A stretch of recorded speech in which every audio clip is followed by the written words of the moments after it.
Hi, I'm Ben, welcome to my book corner. Today we're taking a look at Throne of Glass by J.Mass. This was first released way back in 2012 and has since spun off into a series of 8 other books. A few people have been asking me, well, badgering me for a while to read this, saying that I'd really enjoy it. So let's see if they were right. First thing I do want to mention though, in hindsight, I probably shouldn't have started with this title.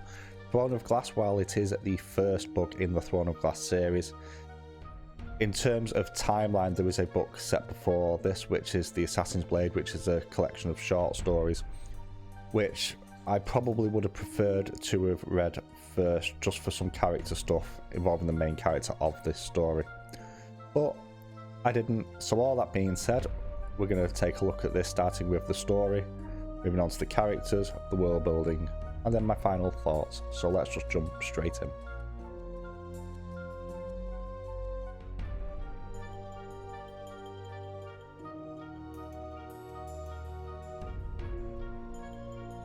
So this is the story of Celaena Sardothien, the infamous child assassin who has spent the last year in prison and enslaved, working deep underground in a system of mines where, as a rule of thumb, people don't survive more than a month. She's collected unannounced by the head of the royal guard, who fetches her before the crown prince and heir to the throne, who has an offer for her.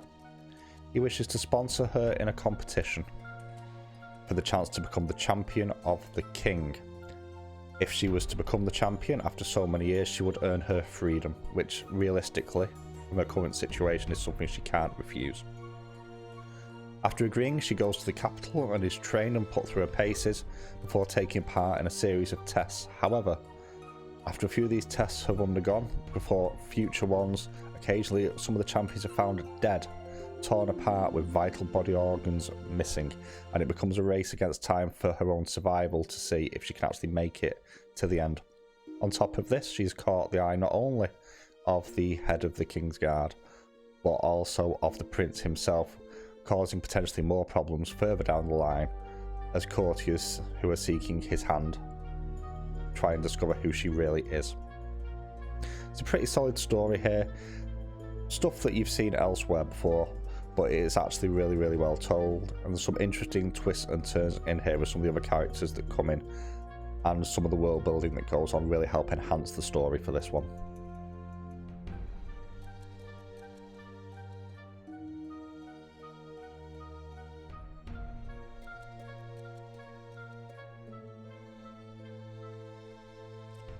So on to characters, and for me this is the weakest point of the book, and it's why I wish I had started with Assassin's Blade.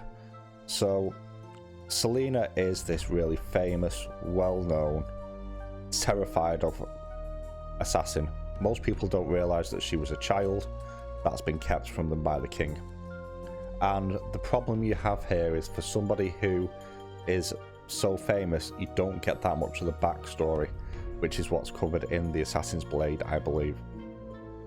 And what that causes is an occasional disconnect with her as a character, as occasionally she kind of pivots with her behaviour and her attitudes unexpectedly in ways that don't make sense. That being said though, this is very much someone portrayed as skillful, smart, manipulative, and knows what gifts that they have. Clearly she wants freedom above all else, but she doesn't like the idea of working for the king because of their previous history. And overall, whilst there are some weird U-turns in here, she is overall pretty well done. The rest of the cast don't get quite as much of a time in the sun, so to speak, as you'd expect. Prince Dorian is very much portrayed as the relatively smart, foppish and kind prince. You've got the honourable captain of the guard who believes in doing the right thing, who's also incredibly distrustful of her, and their relationship builds over time as well. And once you spin out from there, you sort of lose a little bit, and a lot of the stuff that you get is quite one note. You have the evil king, you don't even get his name in this, and you don't realise why he's evil or why he's doing what he's doing. You've got some obvious red herrings in here for who are causing the various different murders and so on and so forth. But a lot of the other characters are quite one note, but that is because this is very much here to establish the abilities of Sardothien. It's not bad by any stretch of means, but the lack of backloading for the main character does hurt this a little bit. And as I say, I would say to anyone, if you're going to read this series, maybe start with Assassin's Blade first.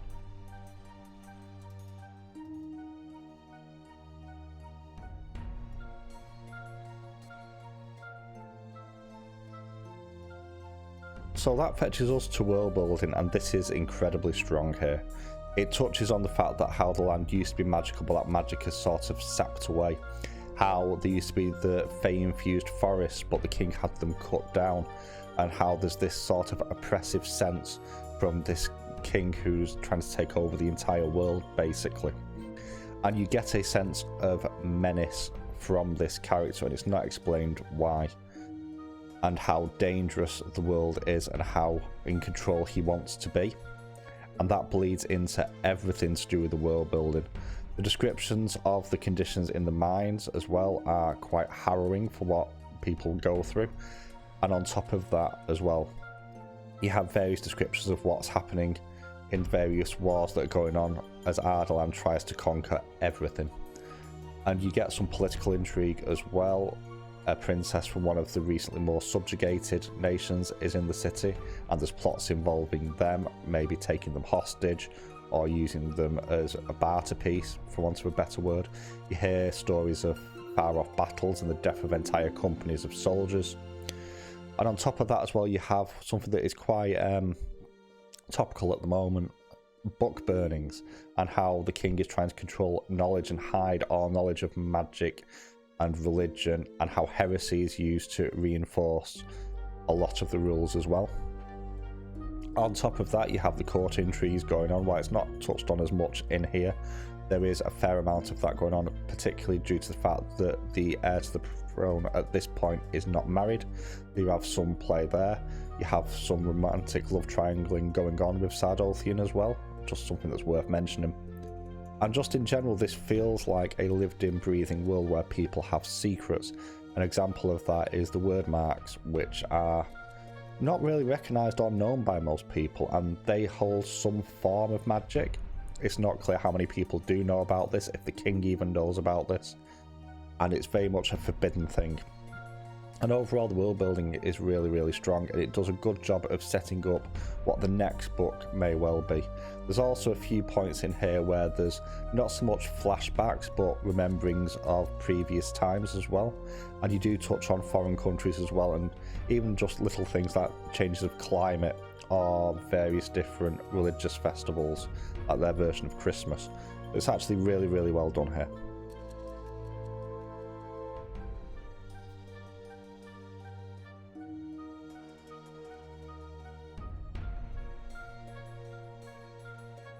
So my final thoughts on this book. I actually really enjoyed it overall. I think there's a decent level of intrigue in here.